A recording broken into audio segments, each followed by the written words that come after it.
Koto Samba. Na? Apela achake. Awa duenya mito hauji dai. Mjara. Ja. Achake ya miye ko suudu mi luttiyo min yo mi artudo mi yaka julide mi tawi on Wolu henya. Allah no walla ma tun hara ko mbuudi yaltata ma ko nyaamete yaltata. Mi hala ni ma fiido. hare ko babe ngal wuli mi ambo hare de maji yontere hande si Allah jeppo ko suumay hare non be innila itti faddi jango ko yo yehe mo ko babe babu wonti taka julinde mango tidi hare ko innila Babe mai. abola dal abola No, abola.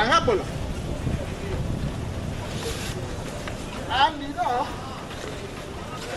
Koko tida tani hapo. uta No, hapo ya on tabola. No di kominele. No, ko babe manel maka. Babe manel mayanka. Min kar mi yotti nay. No, hapo tun, hapo. No, hapo ni no hewta hapo. No hewti afi, hapo. Hapo. Sa yei do mi warti hapo.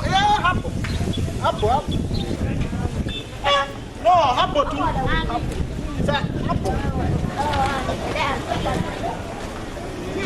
John achi haiso Hapo na hapo min yotti nay.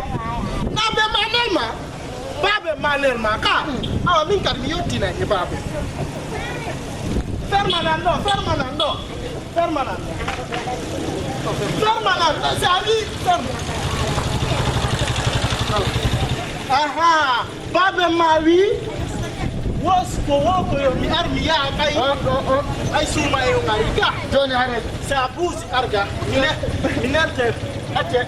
Awa jento. Na babe manel ma ko bayo yi. La wati kaftane wi don fi suma. Ko mi wi on ko mi juldo bay mi do ari kaftane. Ko mi hala madum. Okay. Ya babe ma mi wi yo don karo babe.